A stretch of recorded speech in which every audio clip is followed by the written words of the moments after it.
From Rampage to Deadpool to the worst films of 2018, number 10 to 6. 2018 has seen the release of some truly terrific films, but also its fair share of bad ones. When glancing over the films released this year, certain efforts stand out, not for their merits, but lack of. Of course, it's impossible to see everything, but below are 10 films which disastrously missed the mark. Here are numbers 10 through 6. 10. Rampage, directed by Brad Peyton. This big-budget Dwayne "The Rock" Johnson vehicle should have been much more fun than this. There is no denying that the star has a certain screen presence and charm, but it's impossible to care about anything going on in this film. Rampage heavily relies on audiences investing in the central relationship between Johnson's character and George, the giant ape. The script isn't good enough to nurture an engagement with the pair, and the action sequences aren't satisfying enough to allow you to switch off. This had the potential to be an exciting popcorn flick, but it just isn't up to the task. Actor Dwayne Johnson attends the European premiere of Rampage at Cineworld Leicester Square on April 11, 2018 in London, England. 9. Deadpool 2, directed by David Leitch. 2016's Deadpool was one of the most discussed and applauded treats of the year. Ryan Reynolds was great in the role, carrying a charisma that audiences couldn't get enough of, or so they thought.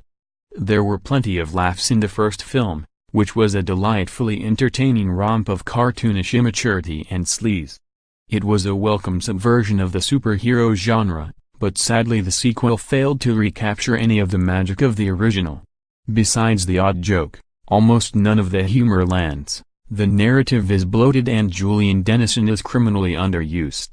Deadpool 2 feels like a film which succumbs to everything its predecessor was fighting to resist. 8. Extinction, directed by Ben Young. This Netflix-distributed science fiction tale starring Michael Pena was an absolute bore. One would expect a film about a family trying to survive alien invasion to be thrilling, but there is no tension here whatsoever. It's crazy to think that this was directed by Ben Young, who helmed the 2016 horror drama Hounds of Love, an impressive and disturbing directorial feature debut.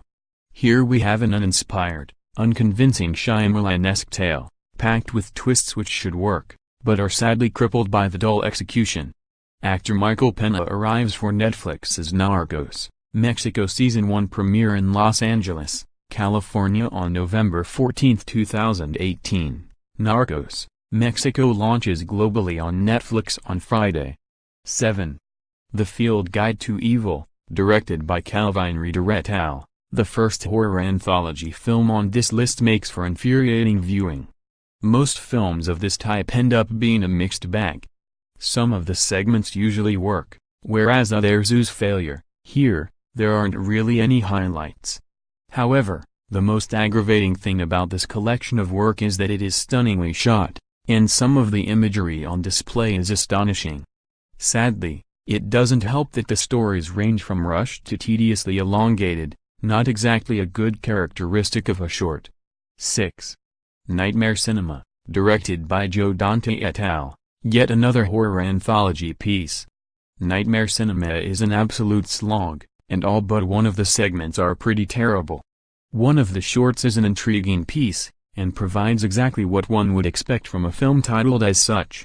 Unfortunately, it doesn't help justify this film's existence, as the rest of the film's duration feels such a struggle to endure. The segments are all pieced together by Mickey Rourke's projectionist, which, hands down, stands out as the most perplexing screen performance of the year. You can't help but wonder what he's doing, but nevertheless, the joke's on us.